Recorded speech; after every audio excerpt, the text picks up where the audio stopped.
काय सांगताय? माझ्यासारखं तुम्ही पण व्हिडिओ बघताय आणि काय काय पदार्थामध्ये काय काय भेसळ होते, वाईट वाटतंय ना बघून. चला, तुमच्या मुलांना आजपासून विकतचं सॉस देणं बंद करा. मस्त चटपटीत लिंबाचा सॉस करायला शिकवते. पोळी, भाकरी, ब्रेड कशाही सोबत मुलं चटकमटक करत खातील. आता लिंबाची पौष्टिक गुणधर्म तर तुम्हाला माहितीच आहेत, पण ती चविष्ट करूया म्हणजे घरातले सगळेजण खातील. तर इथं ना मला छान अशी रसरशीत कागदी म्हणजे पातळ सालीची लिंब मिळालेली आहेत. तर ही लिंब पहिल्यांदा आपण निवडून घेऊया. असे डाग असणारी मऊ बिलबिलीत झालेली लिंब आपण घ्यायची नाहीत, कारण आपल्याला हे लिंबाचं सॉस आणि लोणचं वर्षभर टिकवायचं आहे. म्हणून तर लिंब आधी निवडून घ्यायची, स्वच्छ धुवून कोरडी करून घ्यायची.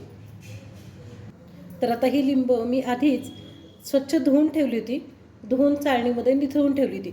तरीसुद्धा एकदा ह्याला आपण सगळ्या लिंबांना पुसून घेऊया. आता मी सांगते ना त्या टिप्स अगदी व्यवस्थित फॉलो करा, म्हणजे तुमचं हे सॉस वर्षभर खराब होणार नाही, आणि ते पण बाहेरच्या हवेला. तर इथं आपण जे सगळं साहित्य वापरणार आहे ते कोरडं करून घ्यायचं. चॉपर, सुरी, ज्यामध्ये लिंब ठेवलेली आहेत तो बाऊल, सगळं अगदी कोरडं घ्यायचं. ओला हात अजिबात लागून द्यायचा नाही. जेवढी आपण काळजी घेऊ ना तेवढे आपलं हे सॉस छान असं टिकणार आहे. तर आता इथं मी लिंबाच्या फोडी करून घेतल्यात. तर मोठी मोठी लिंब आहेत, तर इथं 3 मोठी आणि 1 छोटं अशी 4 लिंब घेतलेली आहेत, चिरून घेतली आहेत. आता या लिंबाचा आपण रस काढून घेऊया. हा बाऊलसुद्धा अगदी कोरडा आहे. लिंब पिळायचं यंत्र जे आहे ते धुवून स्वच्छ कोरडं केलेलं आहे. तर आता याचा जेवढा निघेल ना तेवढा रस काढून घेऊया. आता बघा, आपण जेव्हा बाहेरून सॉस आणतो ना तेव्हा त्यात आपल्याला किती भेसळ असते ना ते आत्ता कळायला लागले. मग आपल्या आरोग्याशी खेळ आपणच पैसे देऊन करतोय. त्यापेक्षा अगदी थोडासा वेळ दिला ना तर कमीत कमी वेळामध्ये पौष्टिक असं आपण घरी करू शकतो. आणि हे बघा, हे एवढं छान चवीला होतं ना, मस्त असं होतं, वर्षभर टिकतं. तर इथं मी तुम्हाला आज ना सॉसचा आणि लिंबू लोणच्याचे प्रकार दाखवणार आहे. तर त्यातला हा आपला पहिला प्रकार. आता हा व्हिडिओ तुम्हाला कुठेही जरी आवडला ना तरी व्हिडिओ लगेच लाईक करा बरं का, आणि पाहून झाल्यानंतर मग शेअर करा ज्यांची तुम्हाला खूप काळजी वाटते त्यांना. तर आता इथं हा लिंबाचा रस एवढा निघालेला आहे. हा लिंबाचा रस वाटेने मोजून घ्यायचा आणि जेवढा लिंबाचा रस त्याच्या दुप्पट साखर घ्यायची. आता जर का तुम्हाला साखर नको असेल तर त्याच्याऐवजी तुम्ही गुळाचा सुद्धा वापर करू शकता. तर आता इथं मी साखर घालून घेतली. साधारण 1 वाटीभर साखर आहे. मोठे 2 चमचे बेडगी मिरचीची पावडर घालायची. 1 चमचा लाल तिखट घालायचं चवीसाठी. आणि आता घालूया गरजेनुसार मीठ. हे सगळं साहित्य ना एकत्र करूया, मस्त असं हलवून घ्यायचं. हो, आता तुम्ही मला म्हणाल की हे आपण सगळं करतोय खरं, पण या फोडींचं काय करायचं? त्याचा वापर लगेच सांगते, आधी हे पूर्ण करून घेऊया. तर आता बघा, हे सगळं साहित्य एकत्र केलं की हे आपल्याला एका छोट्या भांड्यामध्ये, म्हणजे मी आता माझ्याकडे छोटी कढई आहे तर हे मावेल एवढ्या भांड्यामध्ये काढून घ्यायचं. आणि आपल्याला हे आता अगदी बारीक गॅसवरती शिजवत ठेवायचे. याची चव ना एकदम आंबट, गोड आणि तिखट मस्त अशी येते बरं का. तर आता हे शिजत ठेवूया.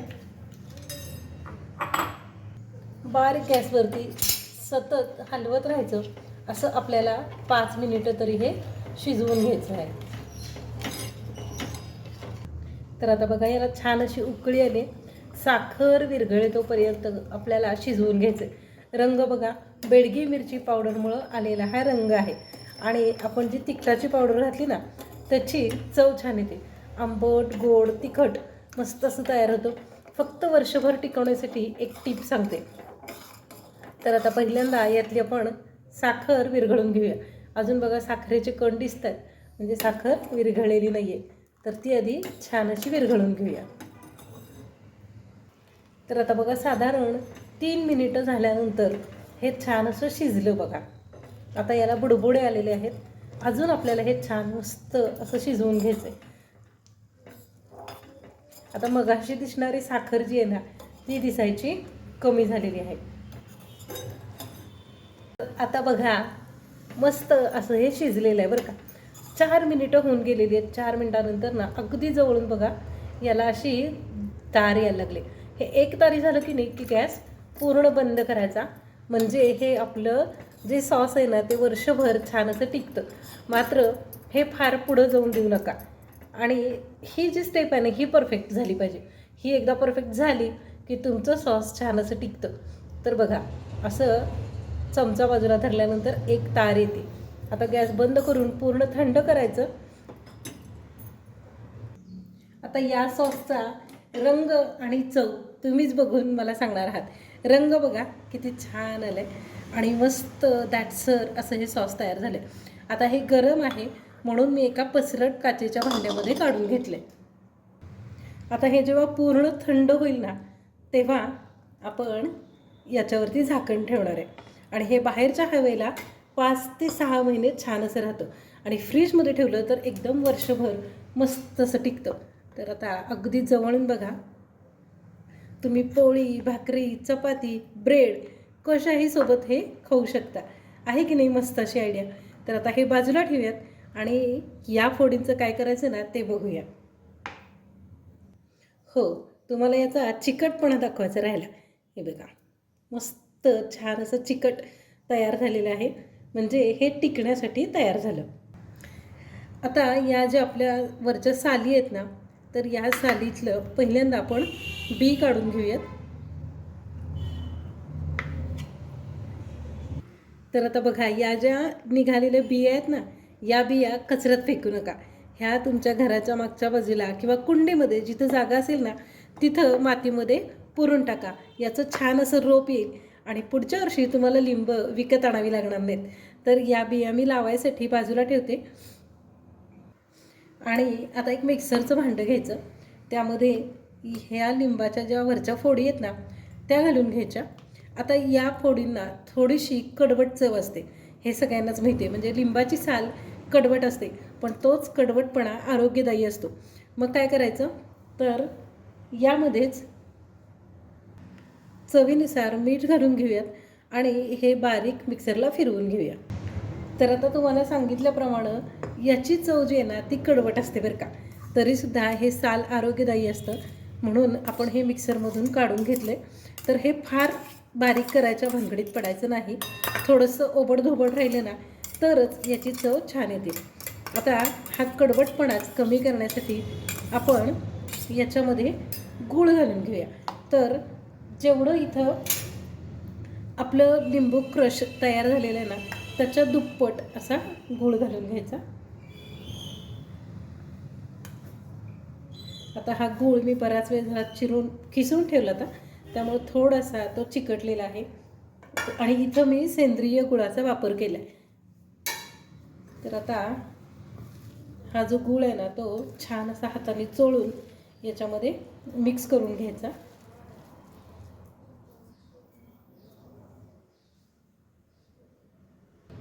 तर आता यामध्ये आपण चवीचं म्हणजे तिखटाची जी लाल पूड असते ना ती 1 चमचा घालून घेणार आहे. गूळ छान असा विरघळलेला आहे. मीठ घालून झालेलं आहे. आणि आता जर का तुम्हाला हे झटपट मुरवायचं नसेल खायची गडबड नसेल तर असंच बरणीत भरून ठेवायचं. रोज थोडंसं हलवायचं आणि 8 दिवसांनी खायला घ्यायचं. तर असं सुद्धा तुम्ही करू शकता. पण याच्या पुढची स्टेप तुम्हाला मी करून देते म्हणजे अगदी ताजं ताजं झटपट असं लोणचं तुम्हाला खायला तयार होईल. आता हे चवीला आंबट गोड आणि तिखट होतं. हे नुसतं तिखट हवं असेल ना तर तुम्ही याच्यामध्ये गूळ नाही घातलात तरीही चालेल. फक्त तिखटाचं प्रमाण मग वाढवायचं. आणि जर का तुम्हाला गोड हवं असेल तर गुळाचं प्रमाण वाढवा. म्हणजे हे सगळं तुमच्या चवीवर अवलंबून आहे की तुम्हाला गूळ घालायचा फक्त तिखट घालायचं का दोन्ही घालायचं. तर आता हे आपण मंद गॅसवरती शिजत ठेवलं कारण आपल्याला अगदी झटपट लोणचं पाहिजे आहे म्हणून. नाहीतर मगाशी सांगितल्याप्रमाणे तुम्ही आहे असंच बरणीमध्ये भरून ठेवू शकता. 8 दिवस फक्त त्याला रोज हलवायचं, खायचा प्रयत्न करायचा नाही. 8 दिवसानंतर छान असं हे मुरतं आणि मग हे मस्त असं लोणचं तयार होतं. पण आपण लगेच याला शिजवून घेऊयात. आहे असंच क्रश केलेलं आहे, शिजायला वेळ लागत नाही. तर बघा, हे गुळासोबत छान असं मिळून आलेलं आहे. फक्त आपल्याला हे दाटसर तयार करायचे, कड सुटली पाहिजे. मस्त असे 2 लिंबाचे चटपटीत प्रकार मी तुम्हाला दाखवलेत. मला खात्री आहे की तुम्हाला हा व्हिडिओ नक्की आवडला असेल. आवडला असेल ना तर आधी हे लोणचं करून बघायला विसरू नका आणि नंतर तुमच्या मैत्रिणींना शेअर करा. पण जाता जाता एक लाईक मात्र नक्की करा बरं का. तर आता हे पण तयार आहे, हे सुद्धा आपण काढून घेऊयात. तर ही जी फोड आहे ना ती फक्त मऊ झाली पाहिजे, एवढंच आपल्याला हे गुळासोबत शिजवून घ्यायचं आहे. एकाच व्हिडिओमध्ये तुम्ही मस्त असे चटपटीत 2 लोणच्याचे प्रकार बघितलेले आहेत. तर आवडले ना तुम्हाला?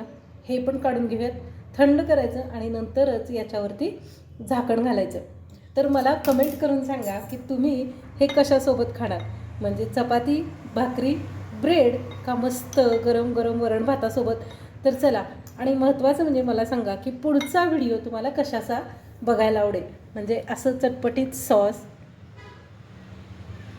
हे असं लोणचं, का अजून काहीतरी लिंबाचा प्रकार. तुमच्या कमेंट्सची तुमची मैत्रीण दमयंती वाट बघते.